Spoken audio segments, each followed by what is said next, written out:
sikit. Bismillahirrahmanirrahim. Rabbi shrah li sadri wa yassir li amri wahlul 'uqdatam min lisani yafqahu qawli.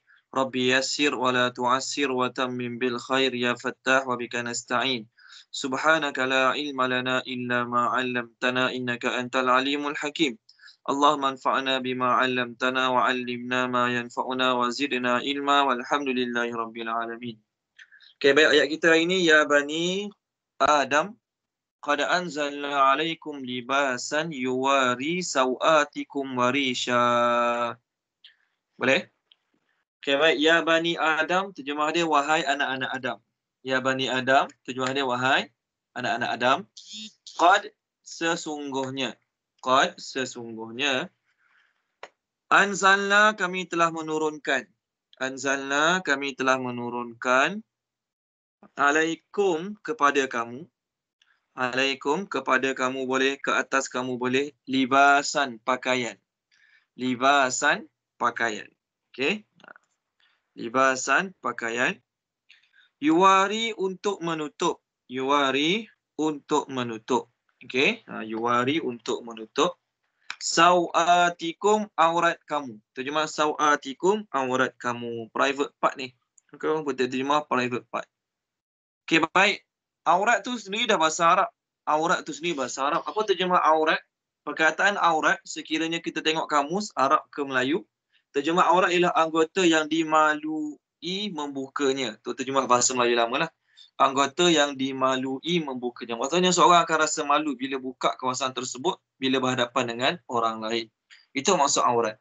Cuma kat sini, sawatikum, kita dah lalu minggu lepas. Boleh tak tengok muka surat minggu lepas? Kita jumpa perkataan sawat. Muka surat minggu lepas 152 ayat 20. Semua buka, saya baca ayatnya ya. Muka surat minggu lepas 152 ayat 20 ayatnya.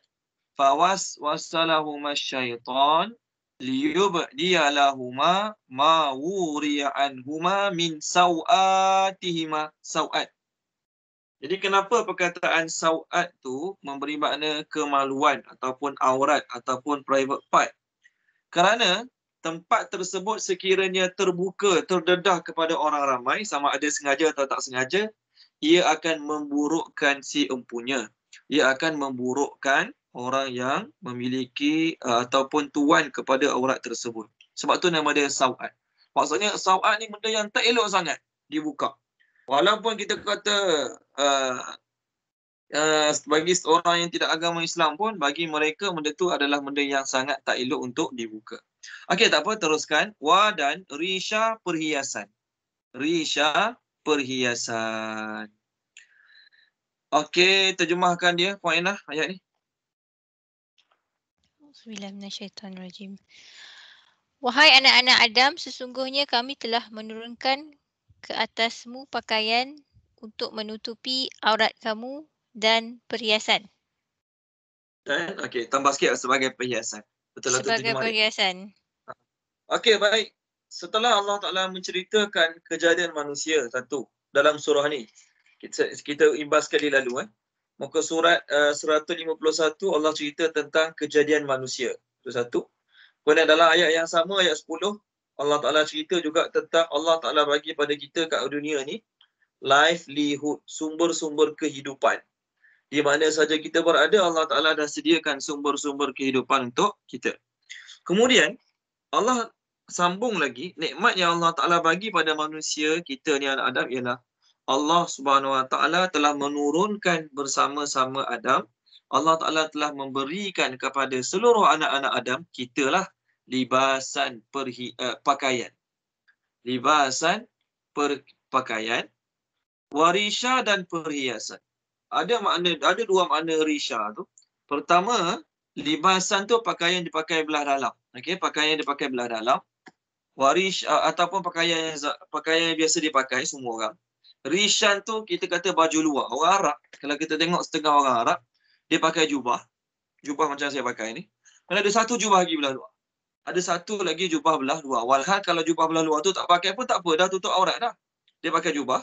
Lepas tu tambah satu lagi jubah belah luar. Jadi jubah belah luar tu nama dia rishan, perhiasan. Rishan, perhiasan. Okey. Jadi biasanya jubah belah luar ni digunakan bulu-bulu haiwan yang tebal, contohlah yang cantik-cantik sebagai perhiasan.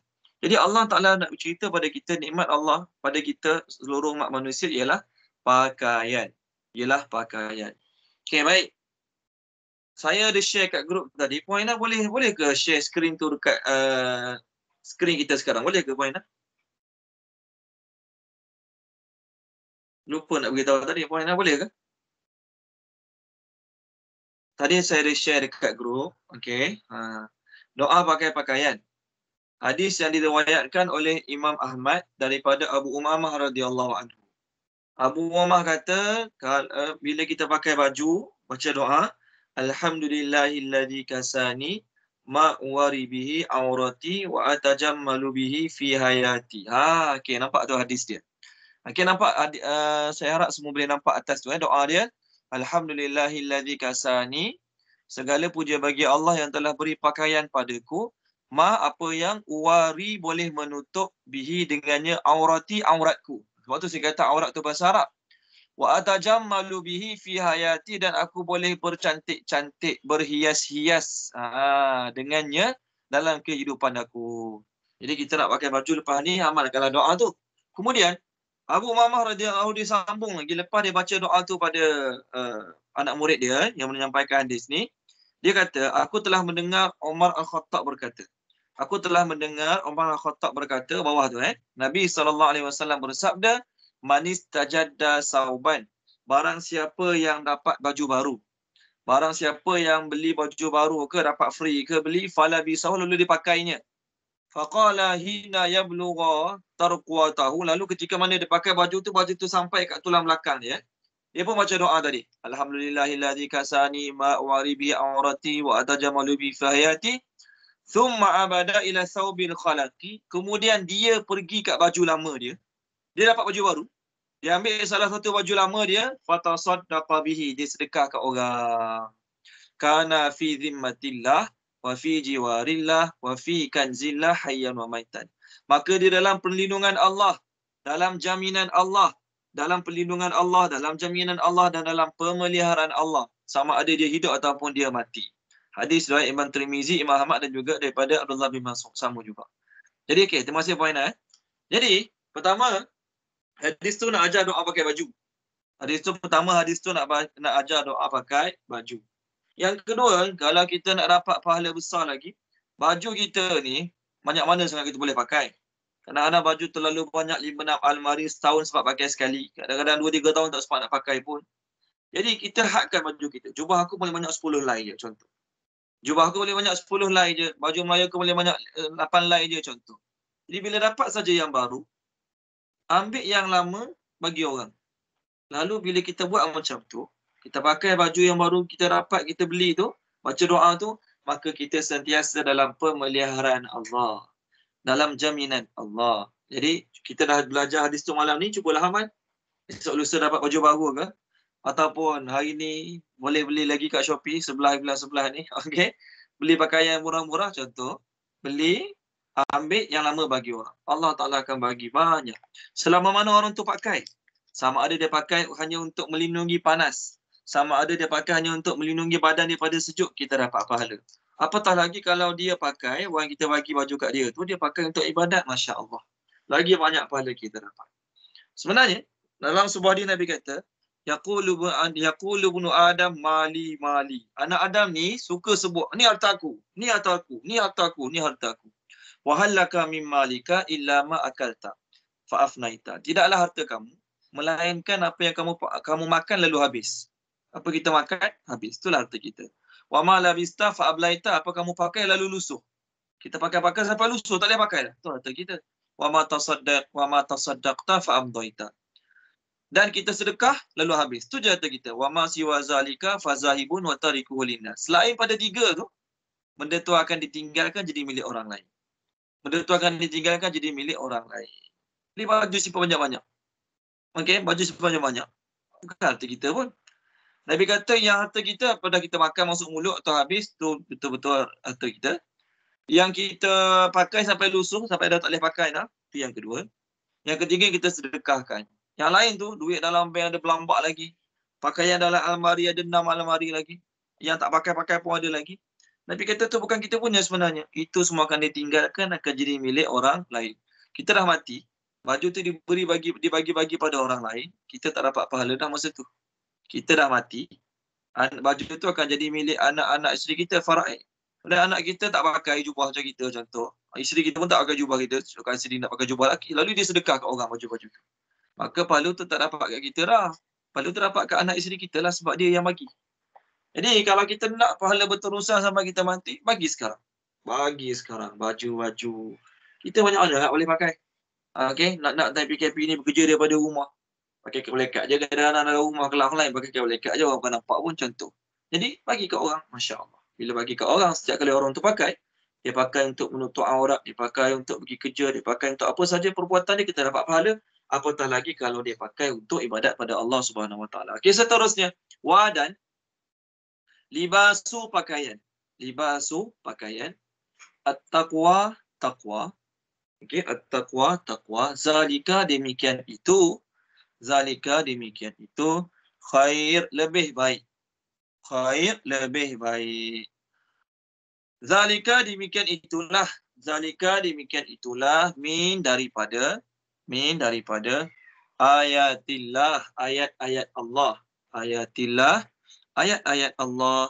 La'allahum agar mereka ataupun mudah-mudahan mereka yazzakarun mengambil pengajaran. Mengambil peringatan.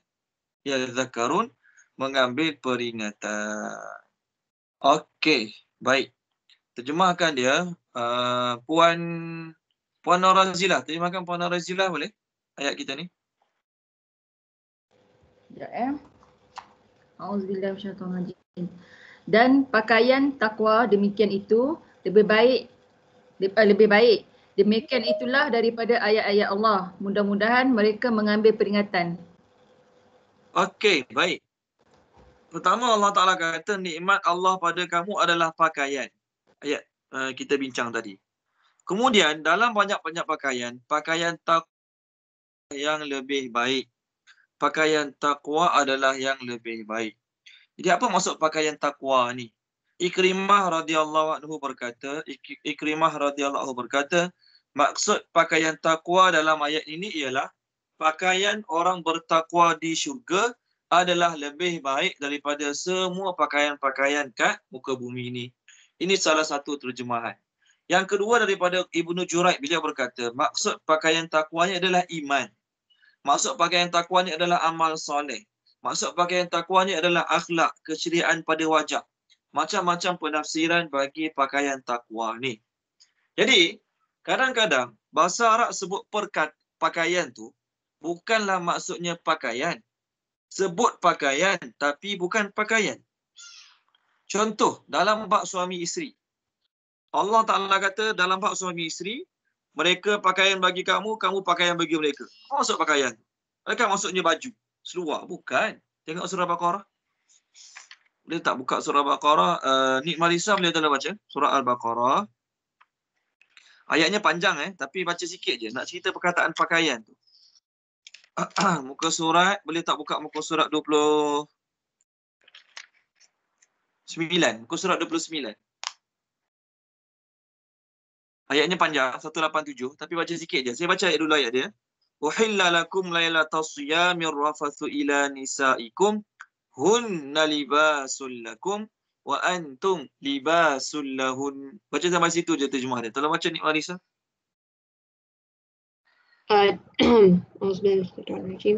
Dihalalkan bagi kamu pada malam hari bulan puasa bercampur dengan isteri-isteri kamu.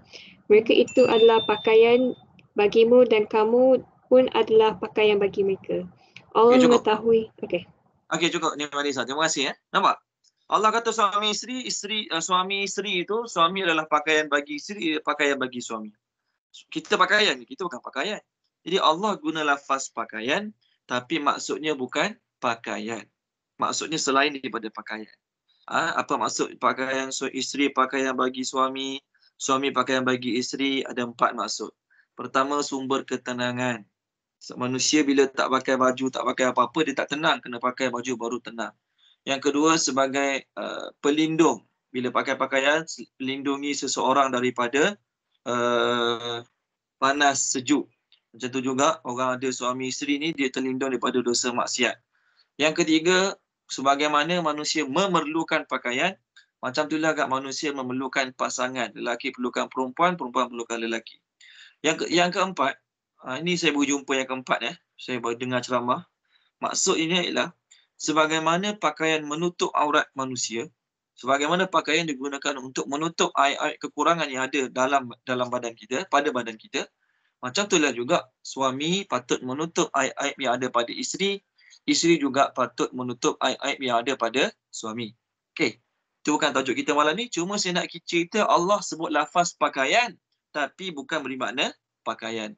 Tengok contoh satu lagi, tolong baca ni Hana muka surat 280. Boleh tak? Muka surat 280 ayat 112. Ayat 112. Muka surat 280 ayat 112. Boleh baca ni Hana? Boleh. Ya. Sekejap saya cari page.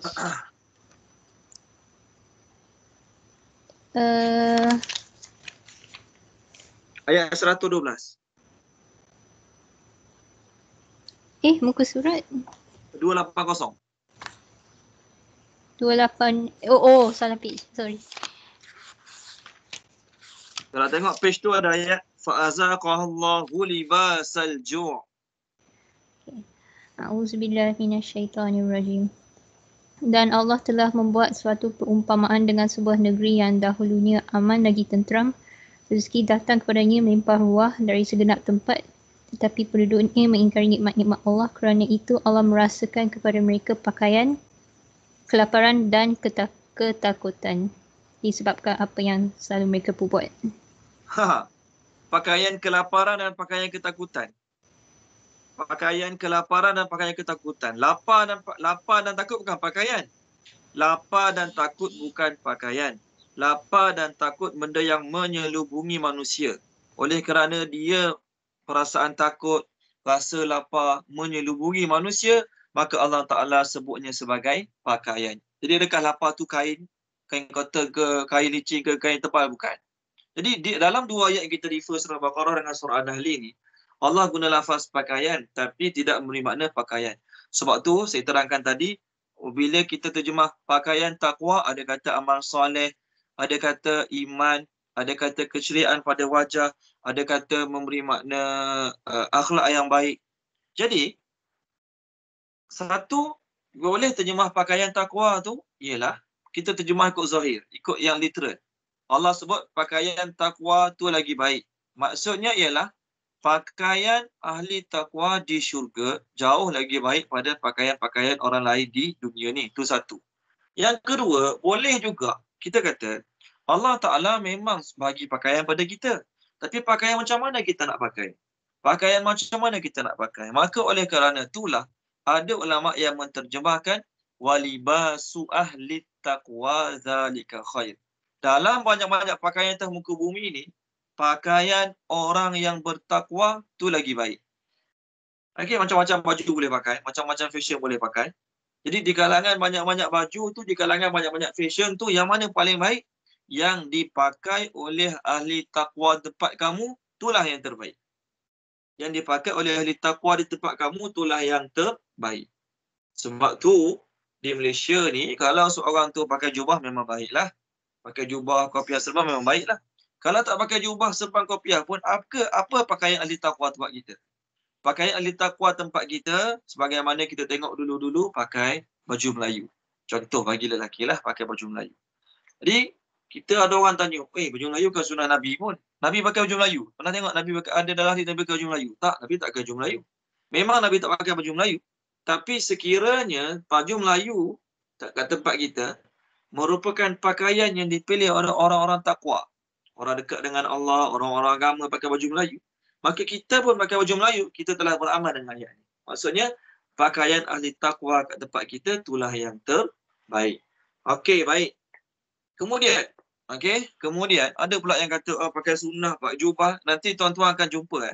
Nanti tuan-tuan akan jumpa orang-orang yang berkata, jubah ni bukan sunnah Nabi pun, jubah ni pakaian adat orang Arab. Jubah bukan sunnah Nabi pun, jubah ni pakaian adat orang Arab. Habis tu kalau nak pakai pakaian cara Nabi, nak pakai apa? Habis tu kalau nak pakai pakaian cara Nabi, nak pakai apa? Walaupun jubah tu pakaian adat orang Arab, tapi bila Nabi memakainya, kita pakai sebab ikut Nabi, bukan ikut adat orang Arab. Sebab nak ikut Nabi, maka dapat pahala sunnah Nabi SAW. Dapat pahala sunnah Nabi SAW. Ada orang dipertikaikan, dia kata pakai jubah sekarang, bukan dapat pahala sunnah pun. Dia kata pakai jubah sebab adat orang Arab je. Tak, kita pakai sebab bukan nak tiru adat orang Arab. Kita pakai sebab nak ikut Nabi SAW. Dapatlah pahala. Okey, baik. Kemudian, yang pertama kita terjemah pakaian tu makna pakaian zahir. Yang kedua kita terjemah maksud pakaian tu ialah ketakwaan seseorang. Maksud pakaian tu ialah amal soleh seseorang. Maksud pakaian tu ialah akhlak seseorang. Ayat ni nak ajar kita, walaupun kita ada pakaian paling cantik, paling mahal, kita ada pakaian paling cantik, paling mahal kat muka bumi ni, contoh, tetapi kita tidak ada iman, kita tidak ada takwa, kita tidak ada akhlak, maka kita seolah-olah orang yang tidak ada pakaian pun. Okey, sebagaimana binatang tak ada nilai, sebagaimana binatang, okey, hidupnya tidak ada pakaian, tak ada nilai bagi manusia, macam itulah juga manusia, walaupun pakaian dia mahal, cantik, tetapi tidak ada amal soleh, tidak ada takwa, tidak ada akhlak dalam kehidupannya, maka nilai dia sama macam binatang. Seterusnya Allah Ta'ala kata, demikian itulah ayat-ayat Allah yang Allah sampaikan pada kamu agar kamu mengambil peringatan. Jadi Allah Ta'ala dah sebut dalam surah ni banyak nikmat dia pada kita. Allah jadikan kamu, Allah jadikan pada kamu sumber-sumber kehidupan. Allah juga yang bagi pakaian pada kamu. Allah juga yang memberikan pakaian kepada kamu. Setiap orang, setiap tempat mungkin berbeza cara pakaian dia. Yang pentingnya setiap orang, setiap tempat Allah Ta'ala dah bagi pada mereka pakaian masing-masing. Seterusnya ayat 27. Ya Bani Adam, wahai anak-anak Adam. Ya Bani Adam, wahai anak-anak Adam. La janganlah. Yaftinannakum, memperdayakan kamu. Yaftinannakum, memperdayakan kamu. Asyaitan oleh syaitan. Asyaitan oleh syaitan. Kama sebagaimana ataupun seperti mana. Akhraja, dia telah mengeluarkan. Okey, kharaja keluar. Akhraja, dia telah mengeluarkan. Abawaikum, kedua ibu bapa kamu. Abawaikum, kedua ibu bapa kamu. Min daripada al-jannah, syurga. Al-jannah, syurga. Okey. Yanza'a, dia menanggalkan. Yanzi'u, maafkan saya, bukan yanza'a, yanzi'u. Silap bukan yanza'a, yanzi'u, terjemah dia menanggalkan ataupun mencabut. Perkataan yanzi'u ni apa huruf asal dia? Huruf asal pada yanzi'u adalah nun zai ain. Nun zai ain kita panggil naza'. Orang nak mati kita panggil naza', betul kan? Itulah ejaan dia nun zai ain, naza'. Kenapa kita panggil dia naza'? Kerana nyawanya sudah nak tertanggal daripada badan dia. Kerana nyawa dia sudah nak tercabut daripada badan dia. Sebab tu nama dia naza' yanzi'u tu. Dia yanzi'u, dia telah menanggalkan. Dia tu iblis, syaitan lah. Telah menanggalkan. Anhuma, daripada mereka berdua. Anhuma, daripada mereka berdua. Daripada Adam dan Hawa lah. Itu terjemah dia. Terjemah anhuma, daripada mereka berdua. Siapa mereka berdua tu? Nabi Adam dan Hawa alaihi wassalam. Libasahuma, pakaian mereka berdua. Libasahuma, pakaian mereka berdua. Li agar ataupun untuk. Li agar ataupun untuk. Yuriyahuma, dia memperlihatkan kepada mereka berdua. Yuriyahuma, dia memperlihatkan kepada mereka berdua. Okey. Sawatihima, aurat keduanya. Sawatihima, aurat keduanya. Okey, baik. Sawatihima, terjemah dia aurat keduanya. Okey, terjemahkan dia. Puan Asma boleh terjemahkan Puan Asma ayat kita sekarang. Bismillahirrahmanirrahim. Wahai anak-anak Adam, janganlah memperdayakan kamu oleh syaitan sebagaimana dia telah mengeluarkan kedua ibu bapa kamu dari syurga. Dia menanggalkan daripada mereka berdua pakaian mereka berdua untuk dia memperlihatkan kepada mereka berdua aurat keduanya. Okey, baik. Ayat ni ada beberapa penafsiran. Allah Ta'ala cakap pada kita, wahai anak Adam, kitalah anak Adam. Janganlah syaitan memperdayakan kamu. Maksudnya kita jangan tertipu dengan syaitan. Kita jangan terkesan dengan janji-janji syaitan. Kita jangan terkesan dengan hasutan-hasutan syaitan. Jangan terkesan. Sebagaimana dia telah mengeluarkan kedua ibu bapa kamu daripada syurga.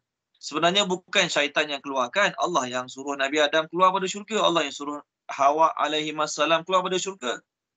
Nabi Adam dan juga Hawa dikeluarkan daripada syurga oleh Allah. Tapi kat sini kenapa Allah Ta'ala kata dia syaitan keluarkan? Syaitan penyebab. Syaitan penyebab. Okay? Syaitan penyebab Nabi Adam dan juga Hawa alaihissalam terkeluar daripada syurga. Jadi, apa Allah Ta'ala nak kata di sini? Orang yang telah diberi nikmat pada Allah Subhanahu Wa Ta'ala, orang tersebut akan kehilangan nikmat tu bila dia ikut cakap syaitan. Kita ada nikmat daripada Allah Ta'ala ni. Kita dapat nikmat daripada Allah Ta'ala. Nabi Adam dan Hawa. Apa nikmat dia dapat masa tu? Syurga, pakaian yang cantik. Nabi Adam dan juga Hawa dalam syurga tu ada tempat yang hebat, pakaian yang cantik. Oleh kerana ikut cakap syaitan, maka nikmat-nikmat yang ada pada mereka Allah Ta'ala tarik.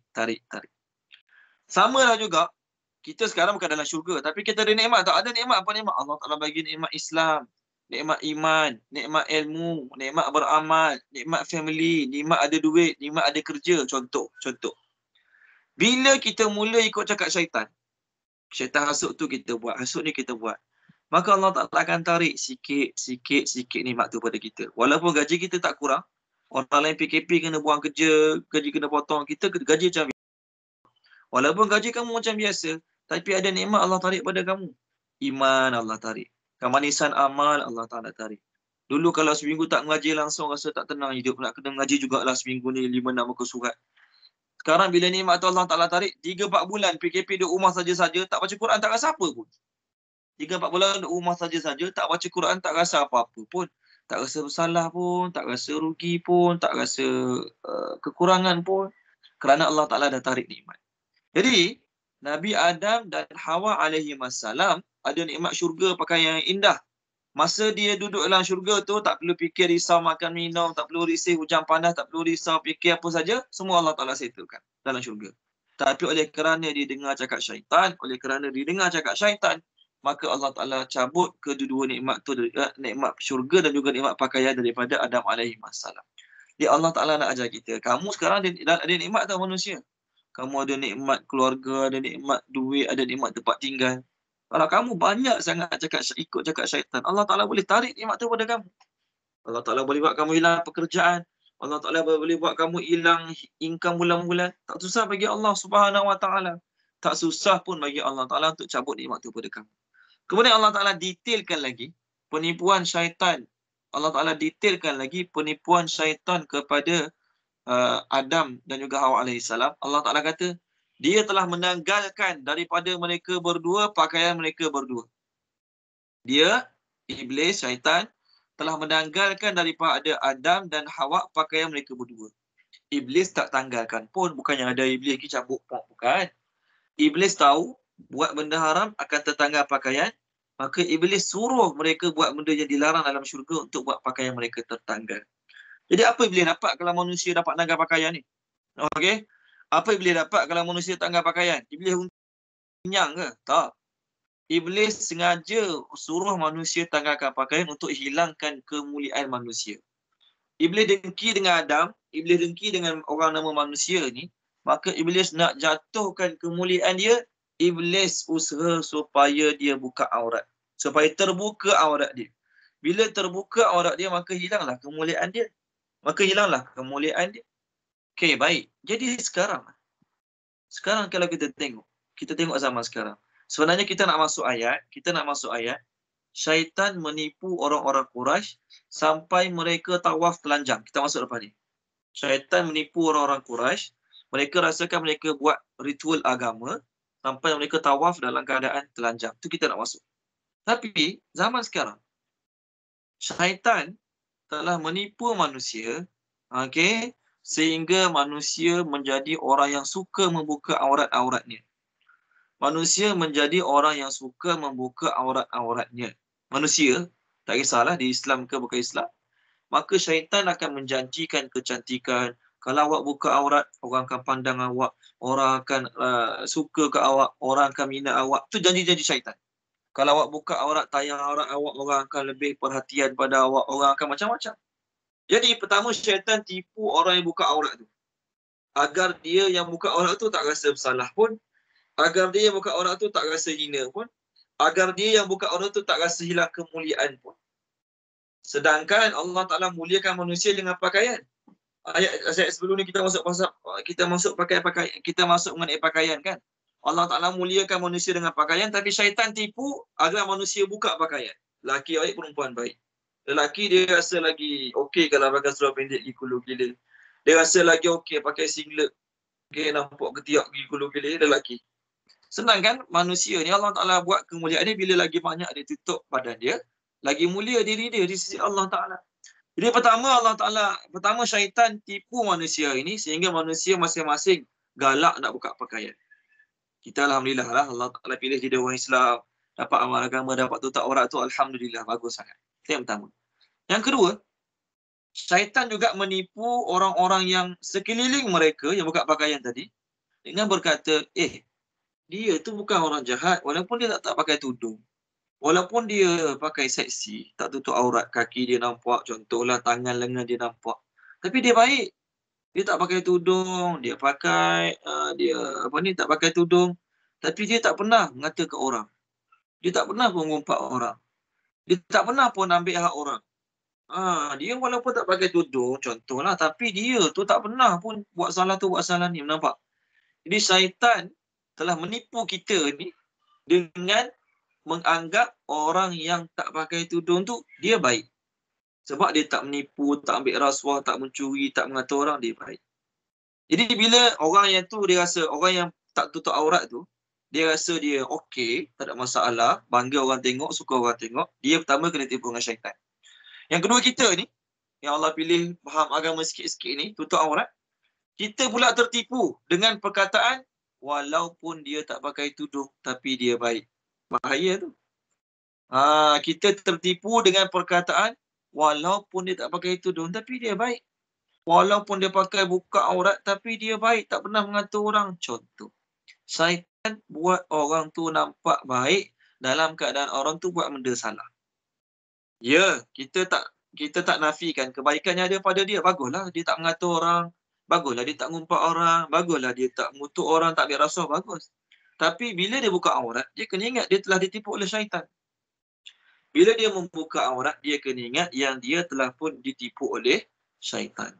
Kita pun yang tengok keluarga kita buka aurat, kita tengok adik-adik kita buka aurat, kita tak terfikir pun nak tegur, nak nasihat dengan alasan dia baik.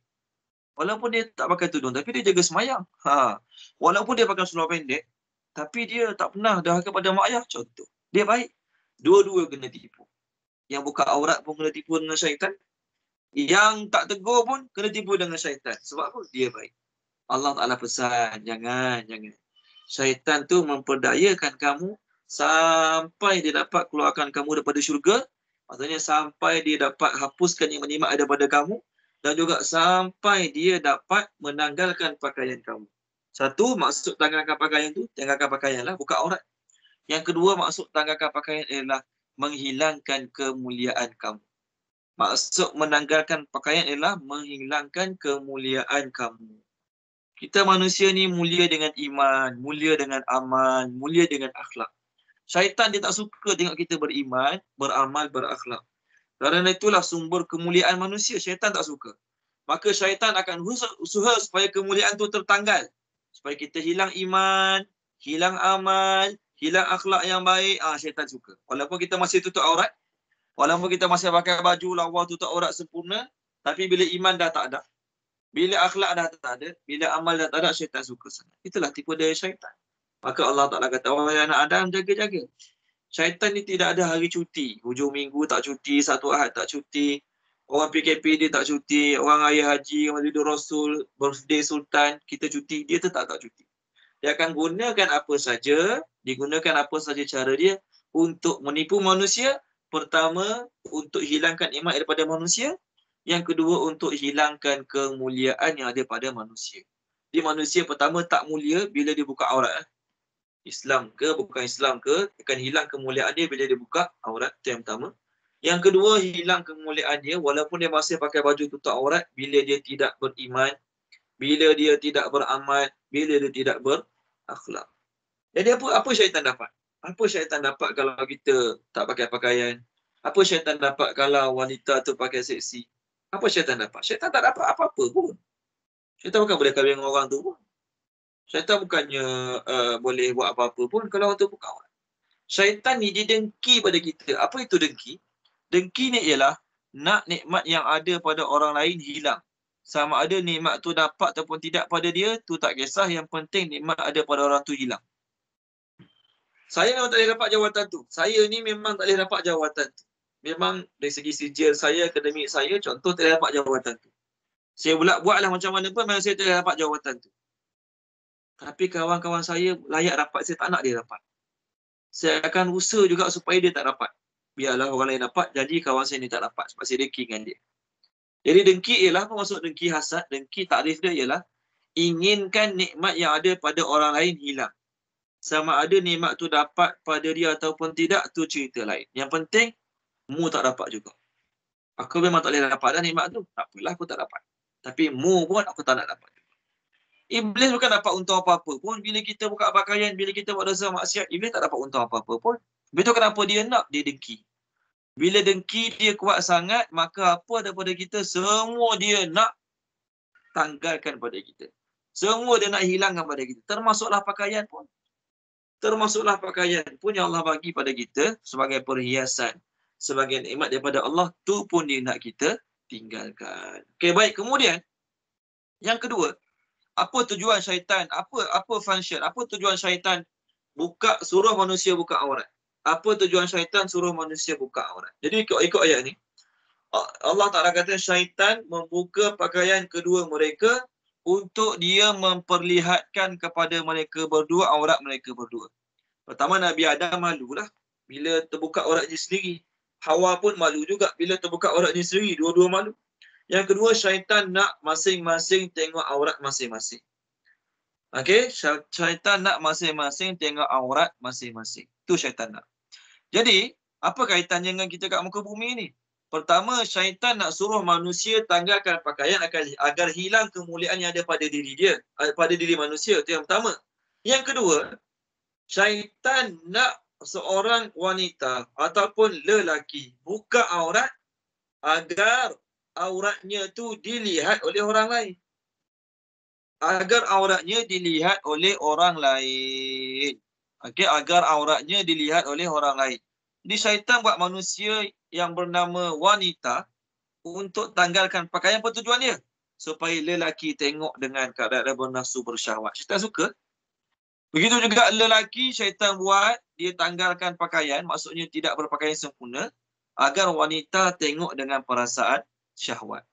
Lagi teruk zaman sekarang, lelaki tengok lelaki pun bersyahwat. Lelaki tengok lelaki seksi pun bersyahwat. Lagi masalah. Lagi syaitan suka. Lelaki tengok lelaki seksi bersyahwat. Lagi masalah. Jadi itu semua tipu daya syaitan agar nak hilangkan kemuliaan kita, agar nak hilangkan nikmat yang ada pada diri kita. Okay, baik, seterusnya. Innahu, sesungguhnya dia syaitan. Innahu, sesungguhnya dia syaitan. Yarakum, melihat kamu. Yarakum, melihat kamu. Syaitan tengok kamu. Huwa, dia. kuah dia syaitan. Wa dan qabiluhu pengikut-pengikutnya. Qabiluhu pengikut-pengikutnya. Qabil ni maksudnya orang yang duduk berhadapan dengan dia. Itu sebenarnya qabil. Maksud kat sini ialah orang yang semua duduk dengan dia, pengikut-pengikut dia lah. Min daripada haitsu arah yang. Haitsu arah yang la tidak. Haitsu arah yang la tidak. Tarawnahum, kamu dapat melihat mereka. Tarawnahum, kamu dapat melihat mereka.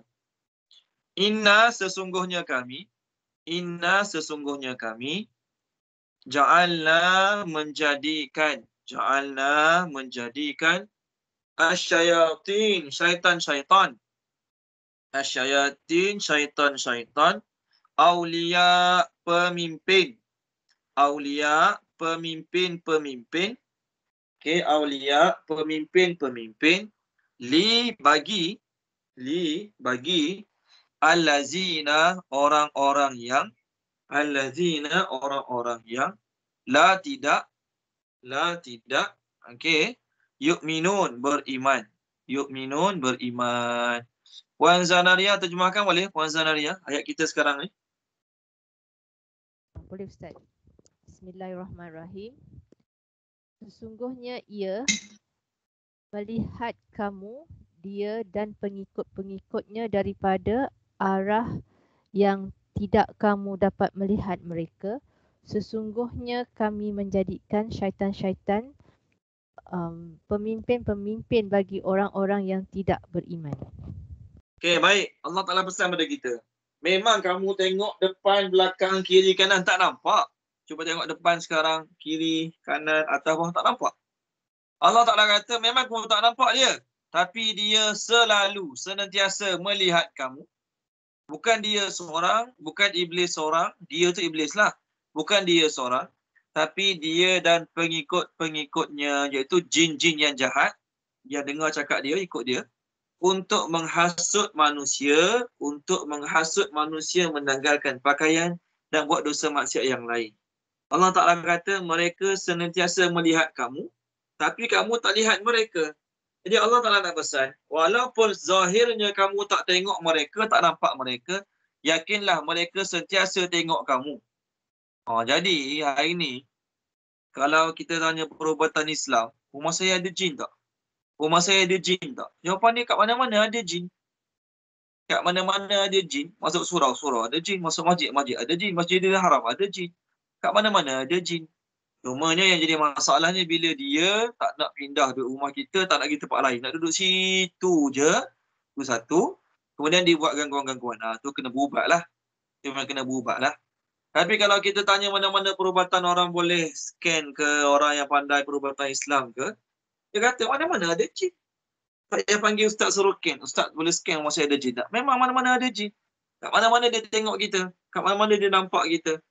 Dan ada jin yang memang dia disuruh oleh orang atasan dia, syaitan iblis lah, untuk menghasut manusia, untuk merosakkan manusia. Okey? Jadi Allah Ta'ala pesan pada kita, kamu kena sentiasa sedar, sentiasa hati-hati. Ada yang sentiasa melihat kamu. Bukan lihat saja-saja. Maksud lihat tu ialah lihat dan ambil peluang untuk buat kamu jadi orang yang tergelincir dalam lembah maksiat. Okey? Siapa? Itulah kerja iblis dan syaitan. Kemudian Allah Ta'ala kata, hujung ayat ni, sesungguhnya kami jadikan syaitan tu pemimpin bagi orang yang tidak beriman. Orang kafir itu, pemimpin dia ialah syaitan. Apa maksud pemimpin dia ialah syaitan? Setiap apa yang syaitan hasut dia, suruh dia buat, semua dia ikut, pemimpin lah tu. Kalau kita tanya orang kafir hari ni, awak punya pemimpin syaitan ke? Marah dia. Kenapa cakap pemimpin aku syaitan? Dia cakap kita balik, awak lah syaitan. Kita tanya orang kafir, pemimpin awak tu syaitan ke? Marah dia. Dia kata kita balik, awak tu syaitan. Baik. Sebenarnya kalau kita tanya siapa-siapa atas muka bumi ni, mana-mana orang kafir kita tanya atas muka bumi ni, pemimpin awak tu syaitan ke? Tak ada seorang pun nak mengaku. Tak ada seorang pun nak mengaku, tak ada seorang pun orang kafir akan mengaku. Fir'aun pun dia tak mengaku pemimpin aku syaitan. Tak, Fir'aun pun tak mengaku. Namrus, orang-orang kafir Abu Jahal, Abu Lahab pun dia tak mengaku pemimpin aku syaitan lah. Tak ada seorang pun akan mengaku. Tetapi Allah Ta'ala kata, mereka tu, orang yang tidak beriman tu, pemimpin mereka ialah syaitan. Apa maksudnya? Setiap kali syaitan hasut mereka, suruh buat dosa maksiat, suruh buat benda pelik-pelik, mereka ikut, maka secara automatik ataupun secara tak langsung mereka tu dikira pemimpin. Bahasa Inggeris sebut action speaks louder than words. Betul ke saya sebut tu? Puaina, betul ke Puaina? Tanya Puaina lah. Puaina betul ke Puaina? Betul. Ya. Action speak louder than words. Betul kan? Betul. Dari sudut mulut dia tak kata pun. Dari sudut mulut dia tak kata pun. Saya ni dipimpin oleh syaitan. Tak ada orang kafir pun nak kata kat mulut dia, dengan mulut dia, saya ni ikut cakap syaitan. Saya ni punya ajaran apa saya buat ni, hari seharian saya sembah berhala, saya pergi gereja, saya sembah tokong. Sebab syaitan lah hasut saya. Tak ada orang kafir nak cakap macam tu. Mana ada orang kafir cakap macam tu. Tapi action dia, perbuatan dia, apa yang dia buat seharian, dah menunjukkan memang betul dia tu dipimpin oleh syaitan. Walaupun dia tak mengaku. Sama lah orang kafir ni. Ada orang kafir nak ngaku saya kafir. Ada tak orang kafir nak ngaku saya kafir? Mana ada. Orang kafir mana ada ngaku dia kafir. Tapi perbuatan dia, dia sembah berhala, dia sembah tokong, dia buat amalan pelik-pelik. Perbuatan dia itulah menunjukkan yang dia kafir. Jadi sama juga orang Islam hari ni. Walaupun orang Islam sembah Allah, mengaku Allah tu Tuhan, mengaku Allah Ta'ala tu pencipta dia, pemberi rezeki dia, tapi apa syaitan suruh dia buat, semua dia buat. Apa syaitan hasut dia, semua dia ikut. Maka orang Islam pun tak terlepas daripada golongan yang menjadikan syaitan sebagai pemimpin. Siapa dia? Orang Islam jadikan syaitan sebagai pemimpin. Orang ikut nafsu. Orang ikut nafsu sampai dia abaikan agama. Orang ikut nafsu sampai dia abaikan agama, orang itulah yang telah menjadikan syaitan sebagai pemimpin. Sebab tu Nabi Ibrahim marah ayah dia. Nabi Ibrahim marah dia. Nabi Ibrahim kata ke ayah dia, kenapa sembah syaitan? Walhal, mana ada orang nampak syaitan nak sembah syaitan? Adakah orang nampak syaitan dia sembah syaitan? Ataupun ada satu tempat syaitan menjelmakan diri dia. Syaitan menjelmakan diri dalam bentuk apa saja tak kisah. Lepas tu dia seorang sembah dia. Tak. Mana ada orang sembah syaitan? Yang orang sembah berhala. Kenapa Nabi Ibrahim cakap ke ayah dia kenapa sembah syaitan? Kerana orang yang sembah berhala, hakikatnya dia dengar cakap syaitan. Orang sembah berhala, hakikatnya dia dengar cakap syaitan. Jadi bila dengar cakap syaitan, dia kira macam sembah syaitan lah. Tuan Haji Syarif boleh tak baca Tuan Haji Syarif muka surat 308. Muka surat 308 ayat 44. Boleh. Ayat 44 ya. Bismillahirrahmanirrahim. Wahai ayahku, janganlah engkau menyembah syaitan. Sungguh syaitan itu durhaka kepada Tuhan yang Maha Pengasih. Mana ada orang sembah syaitan? Kita pergi kat orang bukan Islam hari ni yang sembah tokong, yang sembah kuih dan sebagainya. Kita tanya dia, awak sembah syaitan? Marah dia. Aku kan sembah syaitan. Dia takkan ngaku dia sembah syaitan. Tapi apa yang dia buat tu hasil hasutan syaitan. Jadi buat apa yang dirasuk oleh syaitan kira macam sembah syaitan. Sama juga orang beriman yang tak semayang, yang zina, minum arak, judi, ambil rasuah, suka hati tanpa rasa bersalah. Kita tanya dia, awak ni berguru dengan syaitan ke? Kita tanya dia, awak berguru dengan syaitan ke? Marah dia, kenapa cakap macam tu kat saya? Walaupun dia tak mengaku dengan mulut dia berguru dengan syaitan, tapi action dia buat dosa tanpa rasa bersalah, tanpa rasa berdosa, action dia tu menunjukkan dia sebenarnya telah dipimpin oleh syaitan. Seterusnya. Dan okey, ni nak masuk kan, kita nak masuk detail lagi. Kenapa Allah Ta'ala cakap orang-orang kafir ni telah menjadikan syaitan sebagai pemimpin. Dan iza apabila fa'alu mereka melakukan fahishatan perbuatan keji. Fahishah perbuatan keji. Qalu mereka berkata wajadna kami dapati alaiha ke atasnya ke atas perbuatan keji tadilah. Aba'ana, nenek moyang kami. Aba'ana, nenek moyang kami. Wa dan Allah amarona telah memerintahkan kami. Amarona telah memerintahkan kami. Okey. Biha dengannya. Okey, baik. Terjemahkan dia. Puan Asma, Tuan Safi ada, Tuan Safi? Tak ada Ustaz. Oh, okey. Baik. Kalau macam tu Puan Inah lah, terjemah Puan Inah. Dan apabila mereka melakukan perbuatan keji, mereka berkata, kami dapati atasnya bapa-bapa kami dan Allah telah memerintah dengannya. Katakan sesungguhnya. Itu belum lagi. Katakan tu belum. Okey. Okey, baik. Allah Ta'ala nak terangkan. Ayat 27 tadi, ayat 27 Allah Ta'ala kata pada anak Adam, kamu jangan sampai terperdaya ditipu oleh syaitan. Sekarang Allah Ta'ala nak tunjuk contoh, salah satu contoh golongan orang yang telah pun berjaya ditipu oleh syaitan. Siapa orang berjaya ditipu oleh syaitan tu? Orang-orang Quraisy. Orang-orang Quraisy yang masih merasakan mereka ikut ajaran Nabi Ibrahim. Mereka merasakan mereka masih lagi berpegang dengan ajaran Nabi Ibrahim. Sebab tu mereka jaga makam Ibrahim. Sebab tu mereka tak hancurkan hijir Ismail. Kerana mereka walaupun dah sembah beratur berhala, mereka masih merasakan mereka ikut ajaran Nabi Ibrahim. Salah satu amalan mereka yang ditipu oleh syaitan. Ialah mereka tawaf dalam keadaan tidak berpakaian. Mereka tawaf di Masjidil Haram dalam keadaan tidak berpakaian. Macam mana undang-undang mereka buat? Orang-orang yang tinggal di Mekah,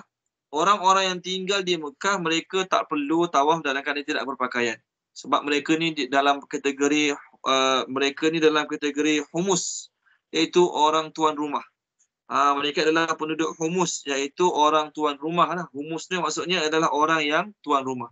Di tuan rumah, mereka tak perlu tanggalkan pakaian untuk tawaf di Kaabah. Mereka tuan rumah, kami pemilik, kami penjaga, kami bagi minum, bagi makan orang buat haji, jadi kami tak perlulah nak tanggal pakaian.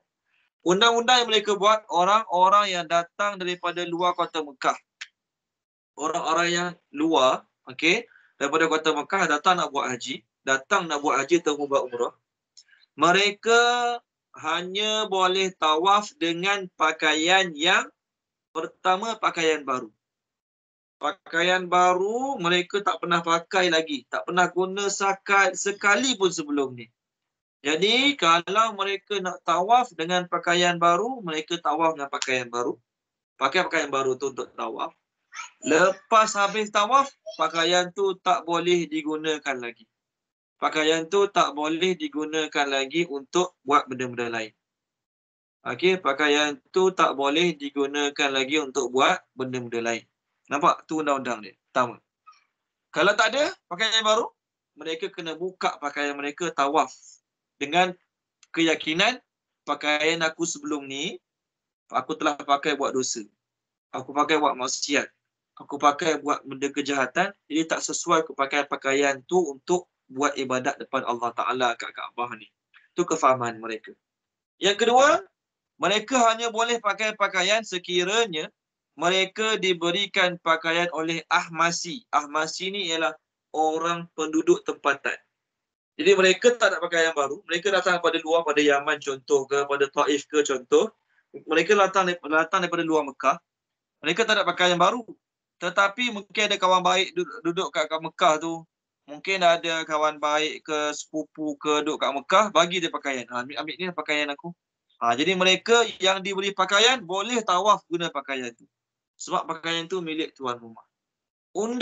Jadi yang lain tu, yang tak ada pakaian baru, yang tak diberikan pakaian oleh orang Mekah, mereka tawaf dalam keadaan tidak berpakaian.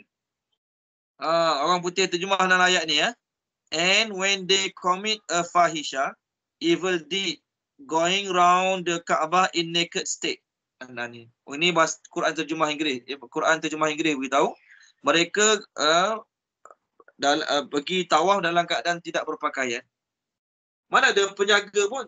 Masa tu tidak ada pun orang yang duduk dekat pintu Kaabah tu ambil nama. Awak orang luar Okey, tanggalkan pakaian Awak orang dalam ke orang luar? Orang luar. Okey, ada pakaian baru? Tak ada.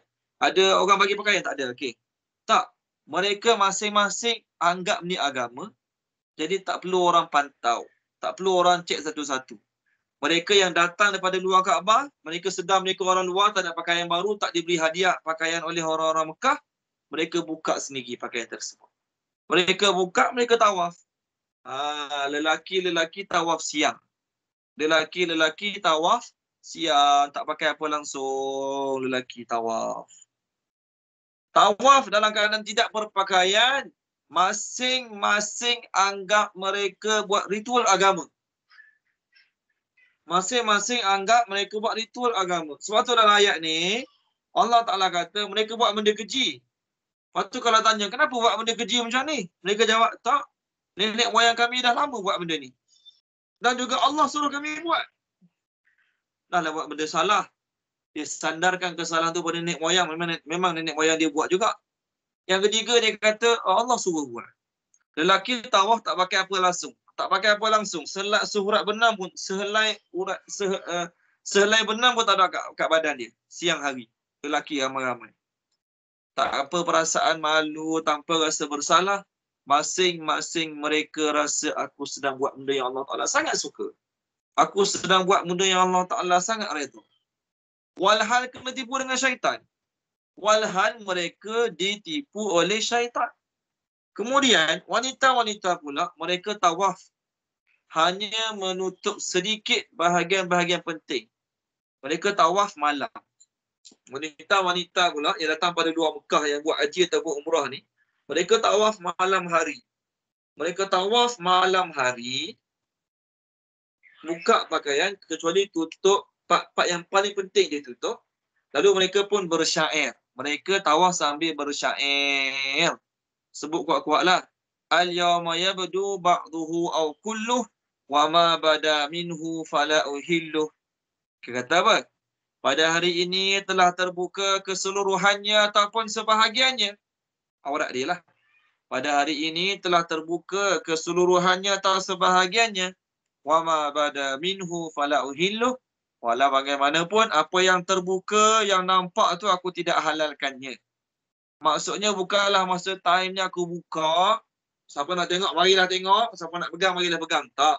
Aku buka ni hanya untuk ritual tawaf aku ni saja. Aku tak bagi siapa-siapa suka-suka nak tengok, aku tak bagi siapa-siapa suka nak pegang sentuh dan sebagainya. Nampak? Syaitan telah berjaya menipu mereka untuk buka pakaian atas alasan ritual agama. Syaitan telah berjaya menipu mereka buka pakaian atas alasan ritual agama. Berjaya tak syaitan? Berjaya. Sebagaimana dulu dekat syurga, syaitan telah berjaya buat Nabi Adam dan Hawa tertanggal pakaian. Sekarang di dunia pun syaitan telah berjaya buat cucu-cucu Adam tanggal pakaian. Lagi teruk, lagi kesian, mereka tanggalkan pakaian dengan alasan ni ritual keagamaan. Allah suka. Inilah yang patut kita kena buat. Inilah yang patut kita kena buat. Jadi mereka buat tu, tanggalkan pakaian tu dengan penuh rasa bangga. Dengan penuh rasa bangga, dengan penuh rasa gembira.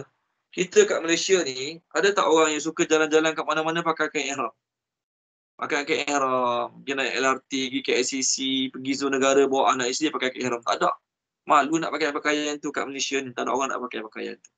Tapi bila di tanah suci, di Mekah, umrah ke haji ke, masing-masing bangga pakai pakaian tu. Kerana apa? Kami nak hina diri kami sehina-hinanya di depan Allah Ta'ala.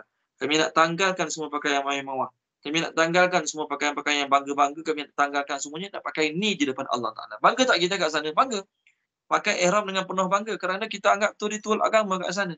Macam itulah juga orang-orang selain Mekah ni, ketika mana mereka pergi buat haji ke umrah ke, dalam keadaan mereka tak pakai apa langsung, mereka berbangga. Kerana apa? Mereka rasa kami sedang membuat sesuatu perkara yang Allah Ta'ala sangat redha pada kami.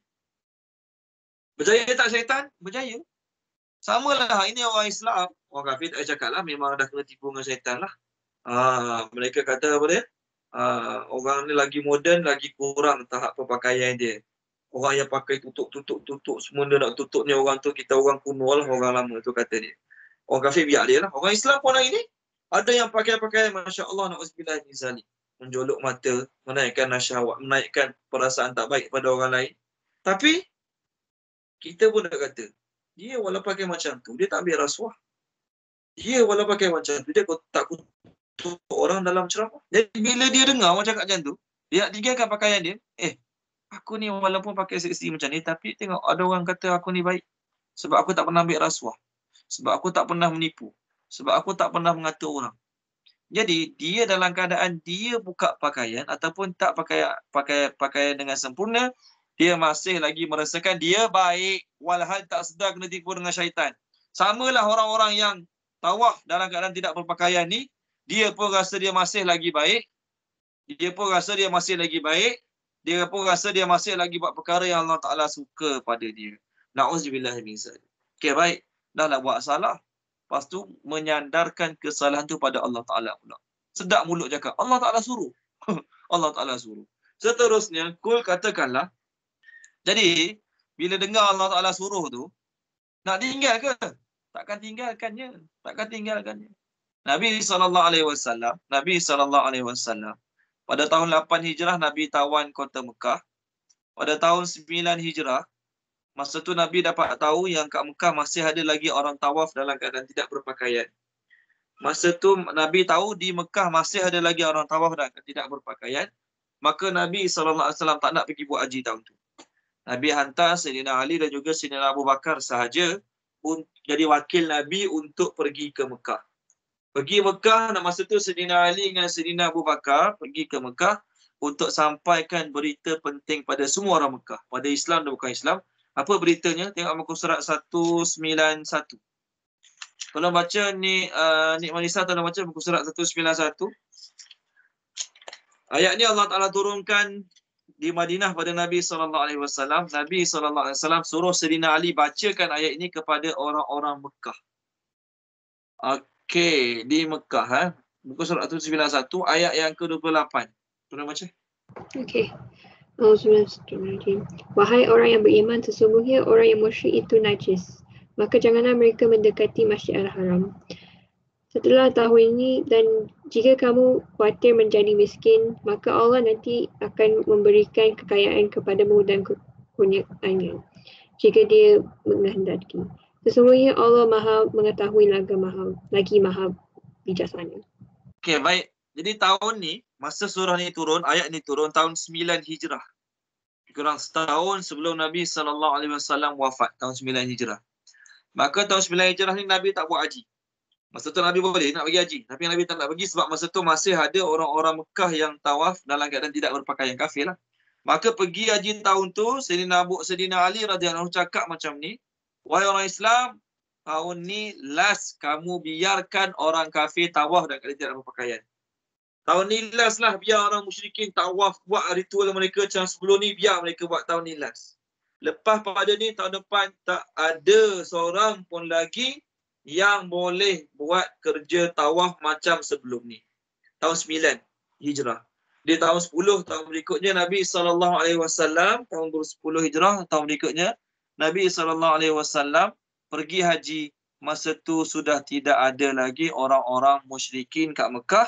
Tidak ada lagi tawaf yang tidak berpakaian di Mekah. Seterusnya, kul katakanlah, Inna sesungguhnya Allah la tidak ya'muru menyuruh. Okey, bi dengan al-fahsya perkara keji. Al-fahsya perkara keji. Adakah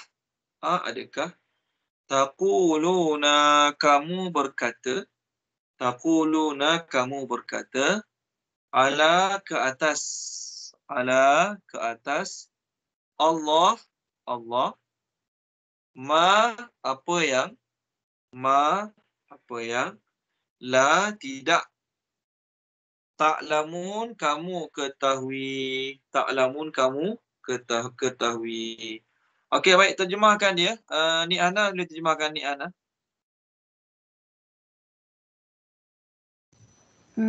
Auzubillahiminasyaitanirrajim.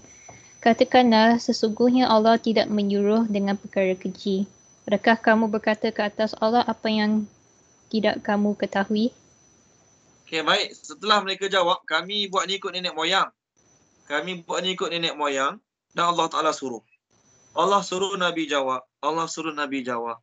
Katakanlah wahai Muhammad pada mereka, Allah tak pernah dan tak akan suruh sampai bila-bila pun buat perbuatan keji.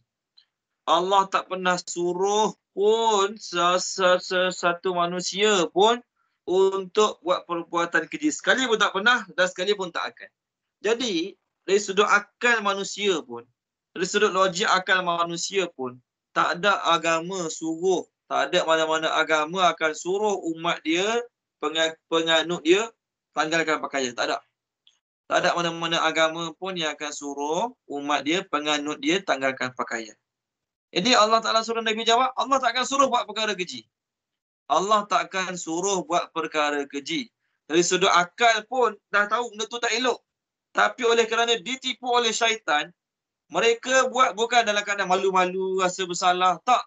Mereka buat dengan penuh bangga. Kami sedang buat ritual keagamaan ni. Kami sedang buat perkara yang Allah Ta'ala suka ni.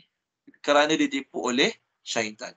Sebab itulah orang-orang Mekah ni, bangsa-bangsa lain tak nak jajahnya. Salah satu sebab, hakikatnya Allah Ta'ala peliharalah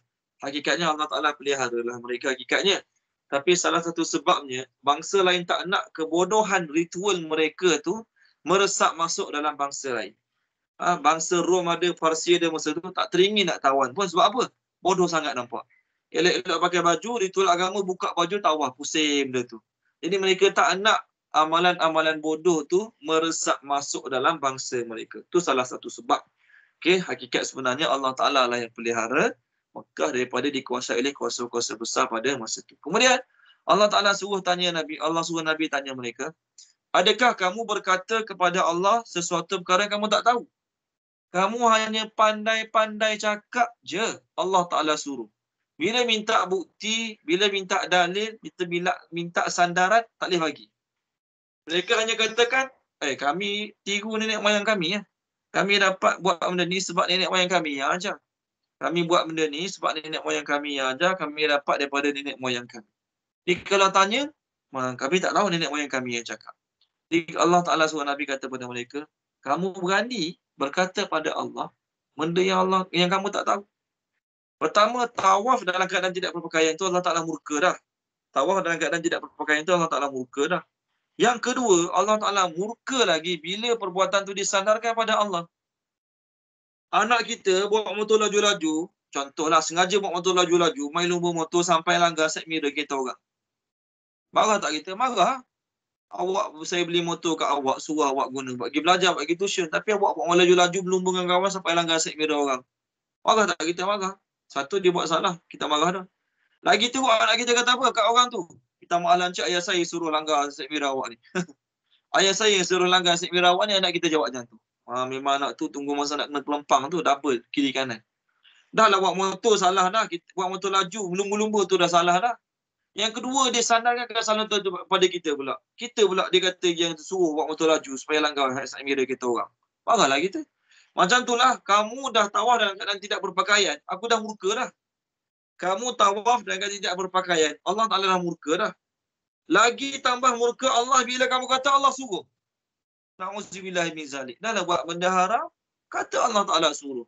Lagi besar kemurkaan Allah pada orang-orang musyrikin Mekah. Seterusnya, sebenarnya Allah Ta'ala nak cerita dalam ayat ni, salah satu contoh golongan yang kena tipu dengan syaitan.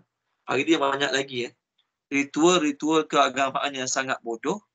Ritual-ritual keagamaan yang sangat bodoh.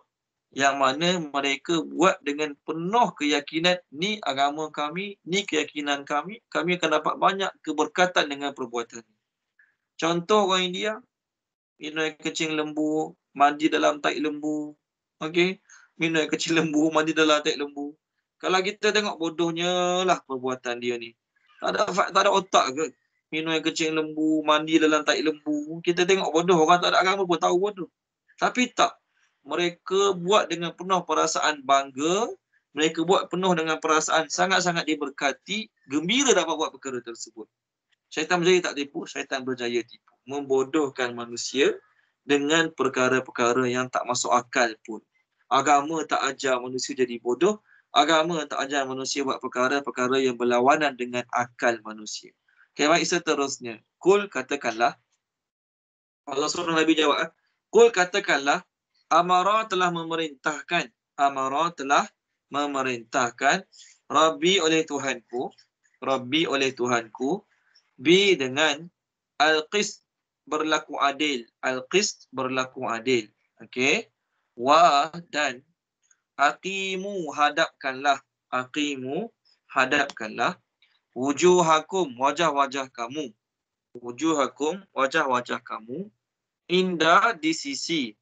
Indah di sisi. Kulli setiap. Kulli setiap. Masjidin masjid. Masjidin masjid. Wa dan ud'uhu berdoalah ud'uhu serulah kepadanya. Ud'uhu serulah kepadanya. Ud'u seruhu kepadanya, ya Allah. Jadi ud'uhu serulah kepadanya. Mukhlisin dengan mengikhlaskan. Mukhlisin dengan mengikhlaskan. Lahu baginya ad-din agama. Ad-din agama. Kama sebagaimana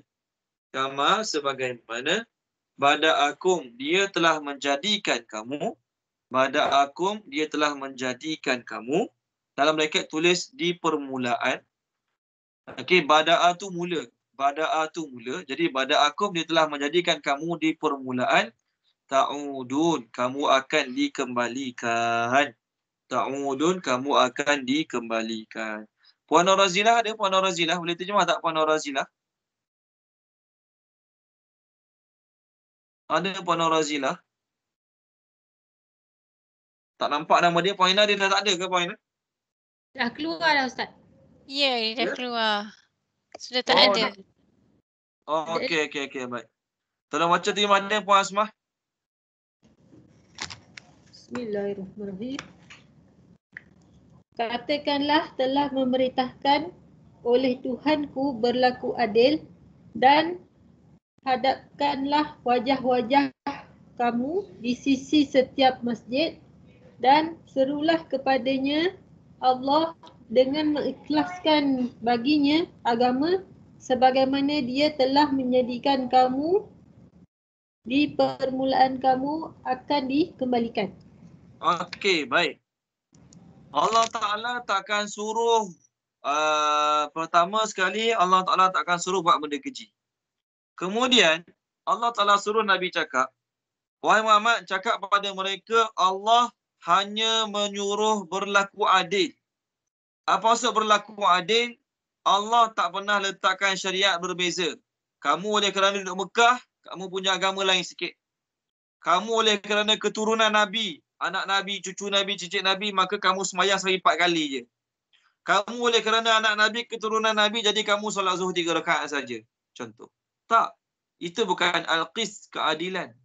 Al-qist tu maksudnya keadilan ialah kamu anak Nabi ke, kamu cucu Nabi ke, kamu duduk Mekah ke, rumah kamu sebelah Masjidil Haram ke, hukum haji sama kamu dengan orang lain. Itu adil. Okey, itu maksud adil kat sini. Kamu siapa saja, kamu anak Nabi, isteri Nabi, anak Nabi, cucu Nabi, tidak ada keistimewaan untuk kamu. Orang lain kalau semayang kena 5 kali, kamu oleh kerana anak Nabi 4 kali saja. Takkan berlaku macam tu. Orang lain kalau nak buat haji kena pergi Arafah. Kamu oleh kerana kamu duduk Mekah, kamu anak Nabi, keturunan Nabi, kamu tak pergi Arafah, tak apa, sah haji kamu. Tak. Jadi undang-undang yang dibuat oleh orang Mekah adalah undang-undang tak adil. Orang luar datang kena tanggal pakaian. Kami orang tempatan, orang duduk kat kawasan Mekah ni tak ada tanggal pakaian. Itu undang-undang tak adil. Mana ada undang-undang agama tak ada macam tu di sisi Allah. Allah Ta'ala nak perintahkan sesuatu, Allah memerintah dengan keadilan. Dengan adil. Jadi tak mungkin Allah Ta'ala beza-bezakan perintah. Tu satu. Kemudian, Allah Ta'ala suruh Nabi SAW cakap pada orang-orang yang musyrikin ni. Allah Ta'ala suruh Nabi cakap pada mereka, hadapkanlah wajah-wajah kamu di sisi setiap masjid. Apa maksudnya? Kamu kena sembah Allah bukan kat Masjidil Haram ni je. Kamu bukan kena sembah Allah, ibadat pada Allah bukan kat Masjidil Haram ni je. Mana-mana masjid pun kamu tetap boleh ibadat pada Allah. Mana-mana masjid pun kamu tetap boleh menyembah Allah. Tempat tak ada berhala pun kamu boleh sembah Allah. Mereka ni rasa besar diri, rasa baik, rasa bagus. Sebab di samping mereka sembah Allah di Masjidil Haram, banyak lagi berhala-berhala lain keliling Kaabah masa tu. Jadi mereka rasa kami sembah banyak Tuhan masa tu. Allah Ta'ala suruh Nabi kata, hadapkanlah wajah-wajah kamu di sisi setiap masjid. Bukan Masjidil Haram ni saja, masjid-masjid lain pun kamu tetap kena sembah Allah. Dan berdoalah ataupun serulah namanya kepada Allah dalam keadaan mengikhlaskan baginya agama. Apa maksudnya? Ad-din tu terjemah agama. Maksud agama tu ketaatan. Kamu buat semua ritual-ritual kat Masjidil Haram, dekat Sa'i, dekat Mina, dekat Arafah. Kamu buat hanya semata-mata kerana agama. Apa maksud semata-mata kerana agama? Semata-mata kerana taat Allah. Bukan amalan nenek moyang. Bukan amalan nenek moyang. Aku buat ni sebab nenek moyang kau pesan suruh buat macam ni.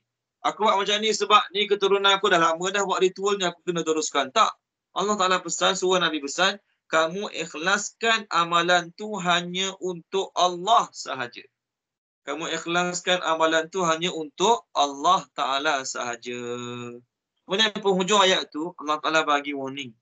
Allah Ta'ala suruh Nabi SAW bagi warning. Okey, bagi warning kepada orang-orang yang degil ketegak. Apa Allah suruh Nabi kata? Kama bada'akum ta'udun. Kamu kena ingat, satu masa nanti, kamu akan dikembalikan kepada Allah dalam keadaan sebagaimana Allah ciptakan kamu mula-mula dulu. Kamu akan, kita terjemah, bila word by word, terjemah dia pelik sikit lah. Sebagaimana dia telah mencipta kamu mula-mula, kamu akan dikembalikan. Itu terjemah word by word tadi. Sebenarnya terjemah paling mudah ialah, kamu satu masa nanti akan dikembalikan dalam keadaan sebagaimana Allah ciptakan kamu mula-mula dulu. Apa maksudnya? Kita mula-mula lahir dulu dalam keadaan tidak berpakaian, dalam keadaan tidak ada gigi, dalam keadaan tidak ada selipar, dalam keadaan tidak berkhatan. Macam itulah Allah Ta'ala akan bangkitkan kita ke akhirat nanti. Dalam sebuah hadis daripada Ibnu Abbas radhiyallahu anhu, Nabi bersabda, Ya Yuhannas, innakum tuhsyaruna ilallahi hufatan uratan ghurlan. Wahai manusia, sungguhnya kamu nanti akan dikumpulkan depan Allah dalam keadaan hufatan. Tidak ada pakai kasut. Tak pakai selipar. Hufatan uratan, tidak berpakaian. Ghurlan, tidak berkhatan. Nabi pun baca ayat dalam surah, Nabi SAW pun baca ayat dalam surah Al-Anbiya. Tengok surah Al-Anbiya. Tolong baca terjemah dia. Tuan Haji Syahrir boleh tolong baca tak surah Al-Anbiya? Boleh. Muka surat 300. Sorry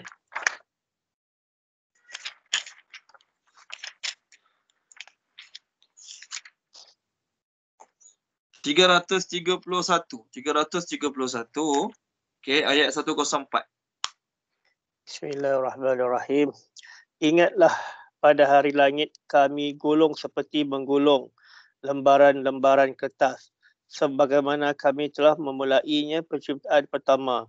Begitulah kami akan mengulanginya lagi, satu janji yang pasti kami tepati. Sungguh kami akan melaksanakannya. Sebagaimana kami ciptakan manusia pada awal-awal kejadian, the beginning of creation, we will repeat it. Kami akan ulang balik. Manusia tu sebagaimana dia lahir dalam keadaan tak pakai kasut, tak pakai baju, tidak berkhatan. Macam itulah manusia nanti ramai-ramai akan dibangkitkan ke depan Allah Subhanahu Wa Taala. Semasa Nabi SAW sampaikan ayat ni, hadis ni, Maka Sayyidina Aisyah radhiyallahu anha berkata, Sayyidina Aisyah radhiyallahu anha berkata, semasa Nabi SAW sampaikan hadis tu, kita nanti akan dibangkitkan depan Allah Ta'ala dalam keadaan tidak ada pakaian, tidak ada kasut dan sebagainya. Maka Sayyidina Aisyah kata, salah seorang isteri Nabi bertanya pada Nabi, ayara ba'duna awrata ba'din. Sayyidina Aisyah kata, salah seorang isteri Nabi tanya Nabi tentang hari tersebut. Adakah masa tu sebahagian orang akan tengok aurat sebahagian yang lain? Semua tak pakai apa-apa? Sebenarnya yang tanya tu Sayyidina Aisyah lah. Yang tanya tu dia sendiri. Yang tanya soalan tu dia sendiri. Cuma dia sebut salah seorang isteri Nabi. Yang tanya tu dia. Maka Nabi kata, likulli mri'im minhum yawma idzin sya'nun yughni. Bagi setiap orang pada hari tersebut, ada urusan penting yang menyibukkan diri dia. Pada masa kita bangkit pada mahsyar nanti tak pakai apa-apa, Sayyidina Aisyah tanya, tak tengok ke? Orang tak tengok orang lain ke? Maka Nabi SAW jawab soalan tu. Nabi kata, bagi setiap orang pada hari tersebut, ada urusan penting yang menyibukkan diri dia. Tak ada masa nak tengok, tak terfikir pun nak tengok, tak terlintas pun nak tengok. Kedahsyatan hari kiamat menyebabkan seseorang tu tak terfikir pun untuk tengok aurat orang lain. Okey, baik, seterusnya. Habiskan muka surat ni ya. Fariqan sebahagian. Fariqan sebahagian. Okey. Dalam braket tulis manusia. Fariqan sebahagian manusia. Okey. Hada, dia memberi petunjuk. Hada, dia memberi petunjuk. Dia tu Allah lah. Wa, dan fariqan sebahagian yang lain. Fariqan sebahagian yang lain. Haqqa telah tetap. Haqqa telah tetap. Alaihim ke atas mereka. Alaihim ke atas mereka. Ad-dalalah kesesatan. Ad-dalalah kesesatan. Sebahagian mereka telah tetap ke atas mereka kesesatan. Innahum sesungguhnya mereka. Innahum sesungguhnya mereka. Ittakhazu telah menjadikan. Ittakhazu telah menjadikan. Asyayatin syaitan-syaitan. Asyayatin syaitan-syaitan. Awliya pelindung-pelindung. Ataupun pemimpin-pemimpin. Dua-dua boleh. Awliya tu pelindung boleh, pemimpin boleh. Min daripada dunillah selain Allah. Dunillah selain Allah. Wa dan yahsabuna mereka menyangka. Yahsabuna mereka menyangka. Annahum bahawasanya mereka. Annahum bahawasanya mereka. Muhtadun orang-orang yang mendapat petunjuk. Muhtadun orang-orang yang mendapat petunjuk. Tengah baca terjemah ayat terakhir ni Puan Zanaria boleh? Boleh Ustaz, sekejap ya. Bismillahirrahmanirrahim. Sebahagian manusia dia memberi petunjuk dan sebahagian yang lain telah tetap ke atas mereka kesesatan. Sesungguhnya mereka telah menjadikan syaitan-syaitan pemimpin-pemimpin daripada pemimpin daripada selain Allah, dan mereka menyangka bahawasanya mereka orang-orang yang mendapat petunjuk. Okey, baik. Ayat ni adalah, ayat kita sekarang adalah kesinambungan daripada ayat 25. 24-25. Saya bacalah page yang sama ni. Ayat 24, Allah Ta'ala kata pada Nabi Adam, wahai Adam, turunlah kamu kat muka bumi. Sebahagian kamu musuh bagi sebahagian yang lain. Bagi kamu di bumi ada tempat tinggal yang tetap dan kesenangan sampai satu masa. Allah Ta'ala kata lagi, kamu dalam kat bumi itulah kamu hidup, dalamnya lah kamu mati, daripadanya lah kamu akan dikeluarkan. Ayat 25. Kemudian Allah Ta'ala selit cerita lain. Kemudian Allah Ta'ala kata lagi, kamu wahai anak Adam, kamu wahai Adam, keturunan kamu nanti sebahagian mereka dapat petunjuk, sebahagian mereka telah tetap ke atas mereka kesesatan. Dia Allah Ta'ala cakap macam ni pada Nabi Adam sebelum kita lahir lagi. Semasa Allah Ta'ala suruh Nabi Adam turun kat muka bumi, Allah Ta'ala kata, wahai Adam, nanti keturunan kamu tu sebahagian dapat petunjuk, sebahagian lagi akan sabit kepada mereka kesesatan. Maksudnya apa dia? Kesemua manusia yang sesat hari ini telah pun ditentukan oleh Allah Ta'ala. Kesemua manusia yang dapat petunjuk hari ini pun telah ditentukan oleh Allah Subhanahu Wa Ta'ala. Tengok surah At-Taghabun ayat 2. Kalau baca Puan Ena, surah At-Taghabun ayat 2. Faminkum kafir wa minkum mu'min.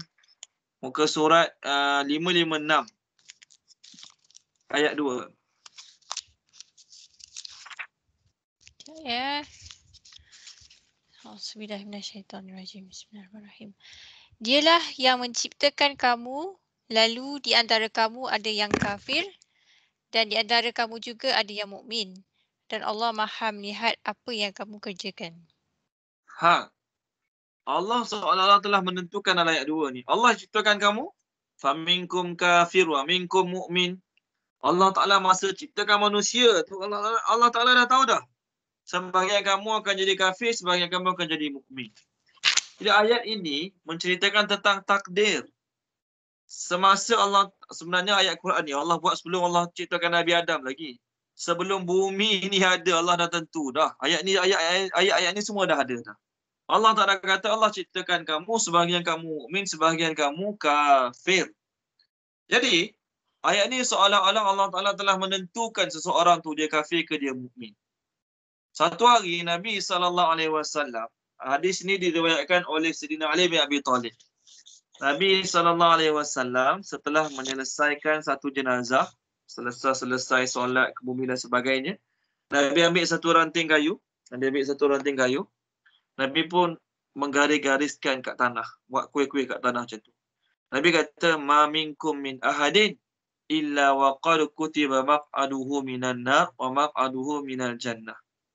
Nabi sebut lepas Nabi selesaikan jenazah orang tu, Nabi cakap pada sahabat-sahabat, tidak ada seorang pun di kalangan kamu melainkan telah ditulis, ditetapkan tempatnya dalam syurga, ditetapkan tempatnya dalam neraka. Kemudian sahabat-sahabat tanya, bila Nabi cakap macam tu, setiap kamu Allah Ta'ala dah tentu dah, Allah Ta'ala dah tentukan dah masuk syurga ke neraka. Maka sahabat tanya, ya Rasulullah, afala nattakilu wa nada'ul amal, ya Rasulullah, apakah patut kami berserah je dan meninggalkan amal?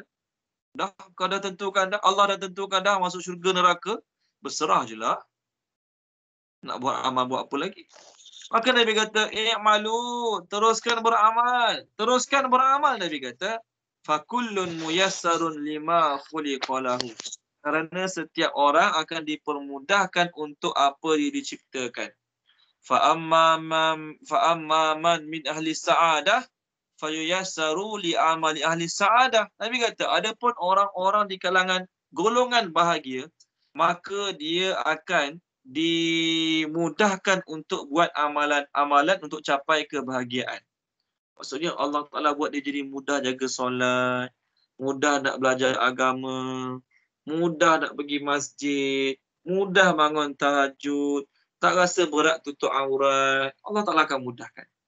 Wa amma man min ahli syaqawah, adapun orang-orang yang celaka, Nabi kata, fayuyassaru li amali ahli syaqa, maka dipermudahkan untuk dia dengan beramal amal-amal kecelakaan.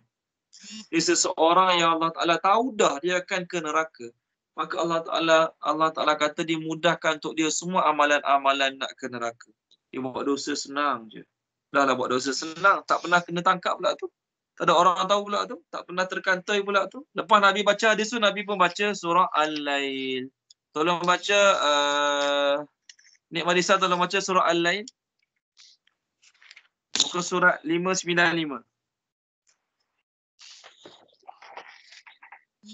Muka surat 595. Okey. Ayat 5, 6, 7, 8, 9, 10. Boleh tolong baca tak? Nik Marisa tolong baca. Bismillah. Maka barang siapa memberikan hartanya di jalan Allah dan bertakwa dan mengakui dengan yakin adanya pahala yang terbaik syurga, maka akan kami mudahkan bahaginya jalan menuju kemudahan. Dan ada pun orang yang kikir dan merasa dirinya cukup serta mendustakan pahala yang terbaik, maka kami akan memudahkan baginya jalan menuju kesukaran. Okey, baik. Terima kasih. Tu terjemah dia. Tengok ayat ni. Saya harap semua buka page ni lah. Walaupun yang baca tu Nik Marisa, tapi saya harap semua buka page ni. Poin dalam surah Al-Lail ni ialah ayat 7 dengan ayat 10. Poin dalam surah Al-Lail ni adalah ayat 7, ayat 10. Apa ayat 7? Fanuyassiruhu lil yusra. Kami akan mudahkan baginya jalan-jalan untuk dapat kesenangan syurga. Ayat ke-10, fanuyassiruhu lil usra. Kami mudahkan baginya jalan-jalan untuk dapat kesusahan. Di ayat 7, sebelum Allah Ta'ala kata, kami akan mudahkan baginya jalan untuk dapat kemudahan syurga, Allah Ta'ala sebut kami mudahkan tu bila? Setelah orang tu buat kebaikan dulu. Apa kebaikan orang tu buat? Ayat 5, ayat 6. Orang tu bagi harta dia di jalan Allah. Orang tu bertakwa kepada Allah. Orang tu benarkan kebenaran. Lepas dia bagi harta, dia bertakwa, dia benarkan kebenaran, barulah Allah mudahkan dia jalan-jalan yang baik. Apa maksud dia? Jadi tak ada pun satu orang tu dia duduk. Kenapa Allah tak mudahkan aku tahajud Kenapa Allah tak mudahkan aku baca Quran Kenapa Allah Ta'ala tak mudahkan aku zikir Tak, orang tu tak cerdik. Allah mudahkan dia bila dia nak bergerak. Dia nak jadi orang baik, dia usaha mula bergerak jadi orang baik, Allah mudahkan dia. Nampak? Jadi bukan satu orang tu dia tak semayang tahajud, dia tak semayang duha, dia tak solat Jumaat. Kenapa awak tak buat lama tu? Allah tak nak mudahkan aku. Allah tak nak mudahkan aku, macam mana aku nak buat? Ustaz tu boleh Allah mudahkan dia. Imam tu boleh Allah mudahkan dia. Aku Allah Ta'ala tak nak mudahkan awak, macam mana? Tak, jangan salahkan Allah Ta'ala tak mudahkan. Kamu tak ada keinginan, kamu tak bergerak dulu. Jadi dalam kita tengok ayat 5, 6, 7, siapa mula mudahkan dulu? Walaupun Allah mudahkan dalam ayat 7, tapi sebelum Allah kata Allah mudahkan, mereka ada usaha dulu. Mereka berusaha untuk beri harta benda, takwa pada Allah, benarkan kebenaran, baru Allah mudahkan. Ayat 10 pun sama juga. Bukan Allah Ta'ala susahkan dia buat baik. Bukan Allah Ta'ala sengaja susahkan dia buat baik. Mereka dulu yang kedekut tak nak bagi. Rasa tak perlu pada Allah. Mereka mendustakan kebenaran. Oleh kerana itulah Allah Ta'ala mudahkan dia jalan buat jahat. Sebab mereka yang pilih, mereka yang nak, Allah Ta'ala mudahkan dia buat jahat. Kita sendiri, kalau kita pilih nak buat kebaikan, kita usaha untuk buat kebaikan, Allah mudahkan.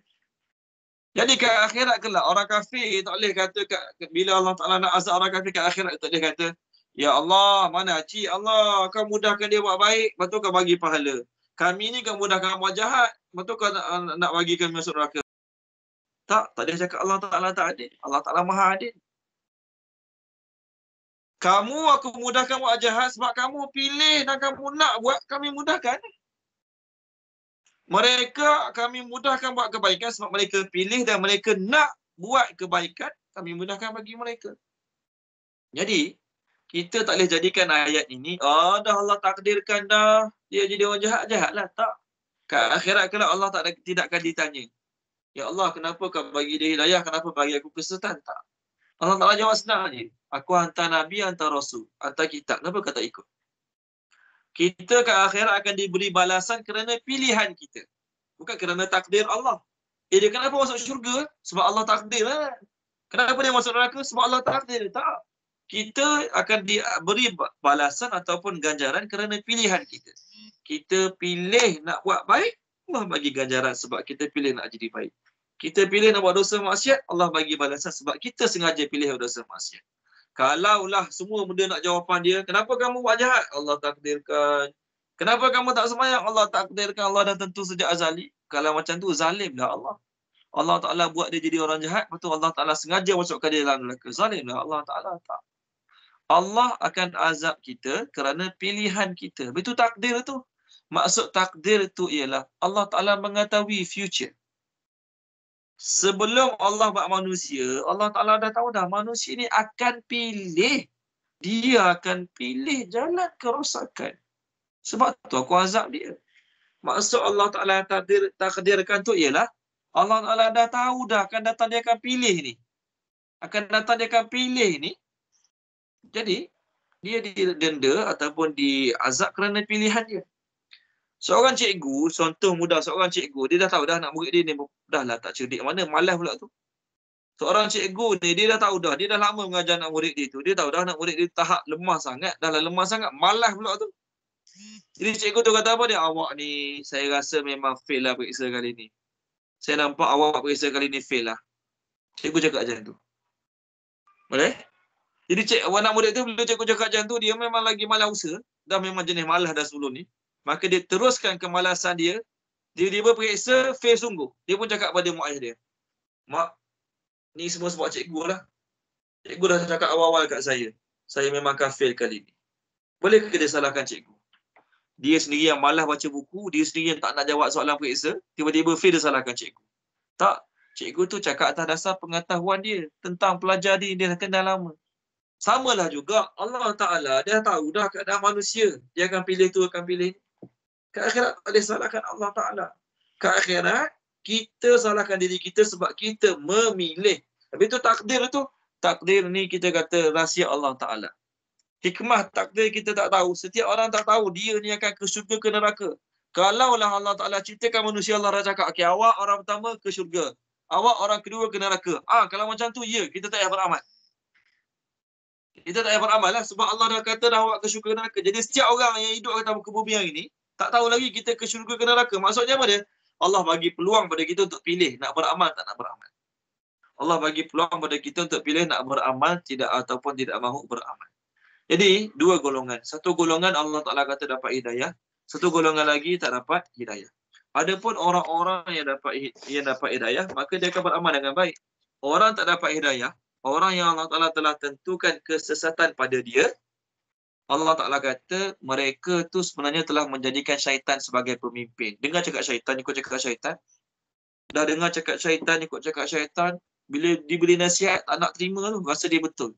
Allah Ta'ala kata, mereka menyangka. Mereka lah orang yang dapat petunjuk. Samalah orang Mekah tu. Bila Nabi tegur dia jangan buat macam ni. Dia kata, tak, kami berada atas jalan kebenaran. Kami ikut jalan Nabi Ibrahim. Tak ngaku salah. Tak ngaku yang mereka tu tak betul. Hari ni pun kalau tanya orang Kristian, dia kata semua orang sesat dia. Betul. Dialah orang dapat hidayah. Orang Islam salah, Yahudi salah. Tanya orang Yahudi, dia kata benda sama juga. Dia kata kami lah orang yang berada atas jalan hidayah yang sebenar. Islam tak betul. Kristian tak betul.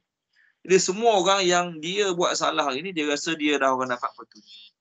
Baik, satu analogi yang disampaikan oleh Ustaz Husnul Hizam. Bagus sangat analogi nak faham bab takdir ni. Kerana ramai ini orang salahkan takdir. Dia buat dosa, buat salah, dia salahkan takdir. Saya rasa saya pernah sampaikan pada kelas kita sebelum ni berkali-kali. Tak apa, kita ulang kaji. Analogi untuk kita mudah faham bab takdir. Nanti ramai orang akan salahkan takdir ni. Sebab Allah takdirkan dah dia, sebab tu jadi macam ni. Okey. Baik, seorang raja, ni bukan cerita betul, ni analogi. Seorang raja. Dia tanya wazir dia, menteri dia. Dia kata, kamu ni penasihat agama aku. Aku nak tanya kamu lah. Aku nak keluar pada istana ni. Kamu rasa aku akan keluar kat mana? Kat pintu depan istana ke pintu belakang? Ataupun pintu kanan ataupun pintu kiri? Jadi penasihat agama wazir dia kata, tuanku, mana Cik?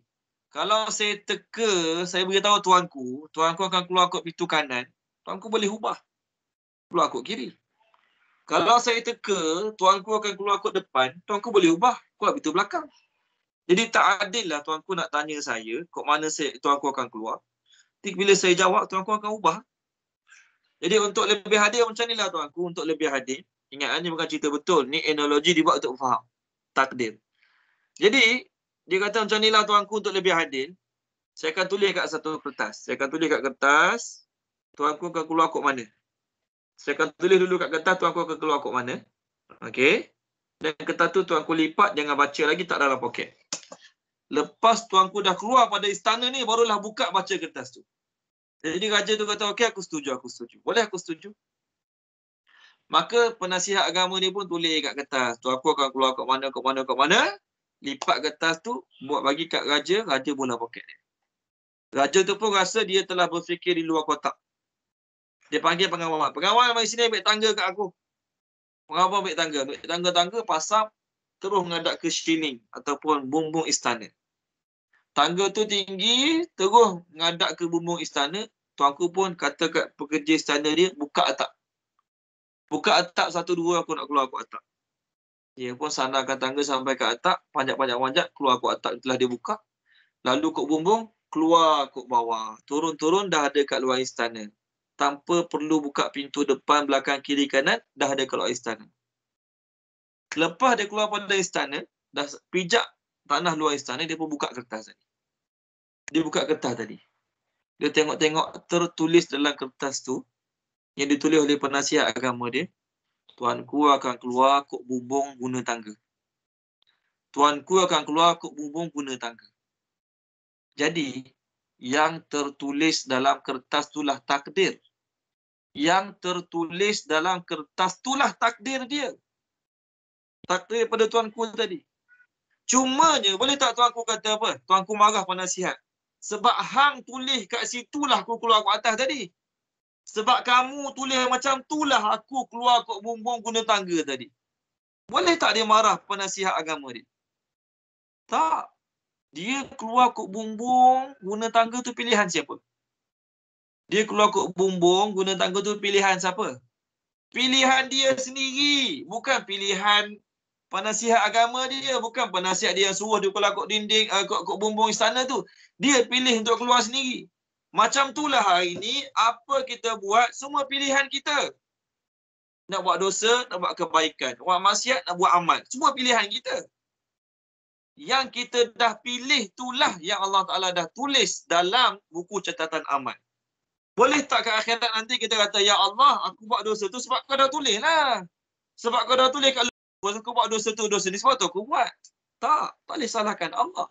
Allah Ta'ala akan salahkan kita sebab kita yang pilih.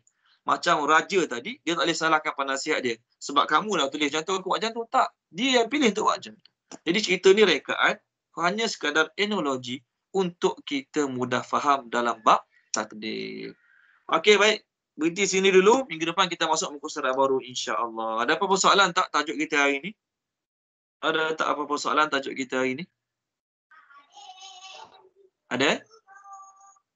Okey, baik. Kalau tak ada, tak apa. Kita baca doa dulu ya. Bismillahirrahmanirrahim. Subhanallah bihamdihi. Subhanakallahumma bihamdika. Ashhadu an la ilaha illa anta astaghfiruka wa atubu ilaik. Allahumma zayyinna bizinatil Qur'an wa akrimna bikaramatil Qur'an. Wa syarifna bisyarafatil Qur'an wa adkhilna jannah bisyafaatil Qur'an. Ya dzal fadli wal ihsan. Allahumma inna nas'aluka ilman nafi'a wa rizqan wasi'a wa rizqan mubarakan wa amalan mutaqabbala. Allahumma anfa'na bima 'allamtana wa 'allimna ma yanfa'una wa zidna ilma walhamdulillahi rabbil alamin.